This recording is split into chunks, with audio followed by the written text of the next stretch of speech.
In the classic anime, we were taught that the Gold Saints are the elite of the elite, the top among Athena's warriors, men who move at the speed of light and destroy stars. But in the movies, we were introduced to warriors capable of surpassing the Gold Saints. Hello, Knights of Amazon. Welcome to the Sempre Quiz Saber channel. I'm Wes, and in today's video, I'm going to tell you the story of 4 movie-exclusive saints who are exclusive to the movies and who surpass the classic Gold Saints. Are you curious? So go ahead and click like, subscribe to the channel, turn on the notification bell, and let's get into this awesome video.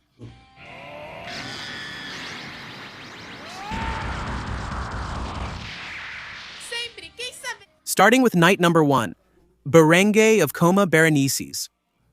The constellation that protects this warrior has a beautiful and tragic origin in both astronomy and real-world mythology. Coma Berenices, which means the hair of Berenice, is based on a historical figure, Queen Berenice II of Egypt. The legend says that when her husband, King Ptolemy III, left for a dangerous war in Syria, Berenice promised the goddess Aphrodite that she would sacrifice her long and beautiful blonde hair, which was famous throughout the kingdom. If the king returned safely, Ptolemy came back victorious and Berenice kept her promise and cut her hair, placing it on the goddess's altar, and the next day the hair had disappeared. The court astronomer then calmed the king's fury, saying that the gods had been so amazed by the beauty of the sacrifice that they took the hair to the heavens, turning it into a constellation.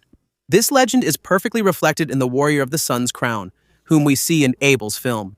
Berengue is a man of elegant appearance and incredibly lethal. He masters a technique called golden threads of death. His Cosmo materializes his hair into sharp and indestructible threads, as fine as silk, but with a resistance greater than the gold armors themselves. And it's with this technique that he haunts the Knights of Athena. During the movie, Abel resurrects 5 gold saints who died in the Battle of the 12 Houses: Saga of Gemini, Coma of Aquarius, Shura of Capricorn, Death Mask of Cancer, and Aphrodite of Pisces. The agreement was that they would serve Abel.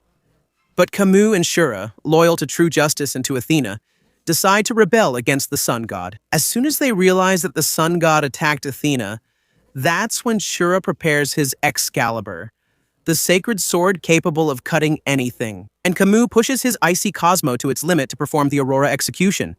These are 2 gold saints at their peak, attacking together to kill. But Berengue enters the scene. With a sadistic smile and a disturbing calmness, he completely nullifies the Gold Saint's techniques. Shura's Excalibur is blocked, and Coma's cold air is useless against the Golden Death hair technique. In the blink of an eye, Berengue wraps both Gold Saints with his threads and traps them simultaneously. Thus, the flaming attacks of Jow of Lynx and Atlas of Carina destroy the Gold Saints. It was one of the most shocking displays of power in the entire franchise. Berengue would only be defeated later by Hyoga of Cygnus, in a battle where emotions ran high. And Hyoga won by a miracle. Driven by the love for his mother and his master Coma, he managed to freeze Berengue with absolute zero, creating one of the most dramatic scenes in the movie. Knight number 2, Atlas of Carina. The absolute leader of the Knights of the Solar Crown, Atlas of Carina is arrogance personified. A villain who not only has strength, but also boasts a presence capable of terrifying his enemies. The Carina constellation carries a colossal historical weight in astronomy. In the past, there was a gigantic constellation called Urganar, which represented the mythical vessel. The ship built by Argus and used by Jason and the Argonauts in their dangerous epic quest for the Golden Fleece. The constellation was so immense in the night sky that modern astronomers decided to divide it into 3 parts: Puppis, Vela, and Carina. Carina means keel, that is, the structural base of the ship, the most fundamental piece that supports the entire vessel.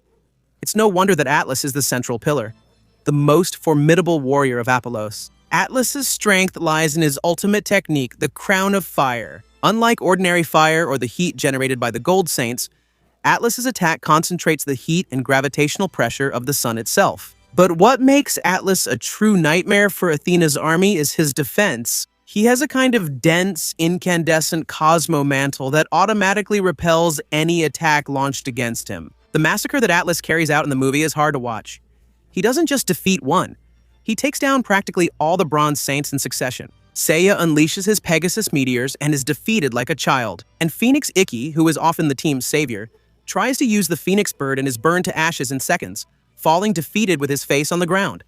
Shun is crushed. And to defeat this absolute monster of the Sun Crown, it took an authentic miracle. Seiya, Shiryu, and Hyoga had to raise their Cosmo beyond the human limit, simultaneously wearing the gold cloths of Sagittarius, Libra, and Aquarius. And even so, they had to combine 3 ultimate attacks: Pegasus Meteors, Dragon's Fury, and Aurora Thunder simultaneously to finally break Atlas's thermal barrier and shatter the Carina armor. Night number 3, Angel Theseus. Now moving on to the movie Heaven's Prologue, we meet Artemis's angels.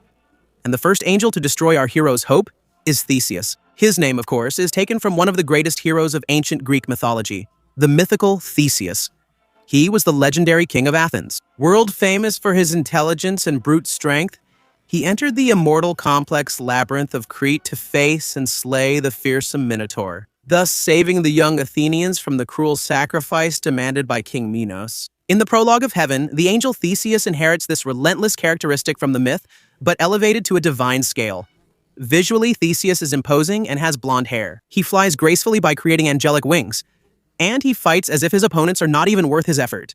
Theseus is one of humanity's greatest heroes. His technique is based on physical attacks, creating arrows of light or destructive golden spears made of pure cosmo. Theseus's most chilling clash is with Shun of Andromeda and Icky of Phoenix.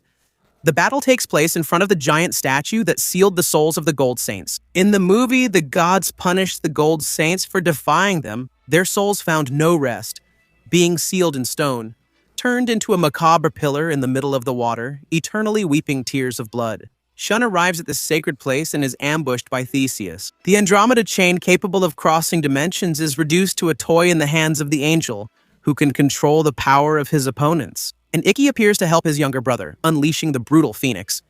Theseus simply evaporates the attack. Theseus strikes and throws Icky and Shun against the monument of golden souls and piety. The turning point of this battle comes in an unforgettable way. When Icky and Shun fall into the water defeated and losing hope, the petrified souls of the saints and gold saints begin to pulse. They warm the water and transmit the remnants of their feelings to encourage the bronze saints to rise. The fact that the golden saints' own spirits are there and need to pass the torch on makes it clear that Artemis's angels have great power. Feeling the encouragement from the gold saints, Shun and Icky awaken a miracle, deciding to fight together for the first time, burning their cosmos simultaneously and focusing all their power into a coordinated attack with the Nebula Storm and V Phoenix to finally destroy Theseus before he can control their powers. Night number 4, Angel Odysseus. As you may have already deduced, the mythology behind this warrior is one of the richest and most complex in all of Western literature. In ancient Greek mythology, Odysseus, also known by his Roman name Ulysses, is the main protagonist of the famous Odyssey by the poet Homer. Odysseus was not just a great warrior, he was the king of Ithaca, known primarily for his brilliant mind, cleverness, and quick thinking. He was the tactical genius behind the legendary Trojan horse, the deadly trap that ultimately secured the Greeks' victory in the Trojan War, allowing the fall of a city considered impenetrable. Furthermore, Odysseus's mythical journey involved 10 years of suffering at sea, facing furious gods, including Poseidon, monsters, sirens, cyclopes, and sorceresses, just to return to his beloved wife. Odysseus essentially represents human intelligence, which tries to overcome the workings of the divine. However, in the universe of Prologue of Heaven, the angel Odysseus reverses this premise. He is not a man facing the gods, he is the gods' tool to punish men. His anonymous and majestic appearance, with dark purple hair and displaying his angelic glory, is different from the classic knights who use their own cosmo to strike. Odysseus's supreme power consists of reflecting his opponent's techniques. He doesn't need to attack because he makes the enemy's own power turn into his own power. This ability turns his confrontation against Shiryu the dragon and Hyoga the swan into a bloodbath. Shiryu uses the powerful dragon's wrath and Hyoga fires the diamond dust under normal circumstances. These attacks would shatter mountains and decimate entire armies. But Odysseus doesn't dodge. He simply manipulates the energy of the environment and returns the concentrated attacks with twice the speed and impact force. The water turns against the dragon and the swan, who are struck and frozen. To prove that the Gold Saints wouldn't be a match for him, notice that a Gold Saint bases his fighting style on the massive and explosive release of his Cosmo. Against the angel Odysseus, an attack of galactic proportions would mean that the Gold Saint himself would receive his own technique back in his chest. When they realized that each of their attacks was being returned, Shiryu and Hyoga understood that Odysseus's ability must have a charge limit, a maximum reflection capacity. The strategy they devised was not to retreat, but to attack with Cosmo so immense and so aggressive that it would break the angel's control limit from the inside out. The two stand up, let go of their defenses, and unleash together a devastating attack at the absolute limit of their Cosmo. Odysseus tries to reflect it, but the combined energy of the swan and the dragon overwhelms his ability and he is disintegrated. Did you enjoy learning a little more about these four mythological warriors? Do you really think they would be able to defeat the Gold Saints, in your opinion? Leave a comment to let me know, and thanks for watching till the end. See you next time. May your Cosmo burn to infinity.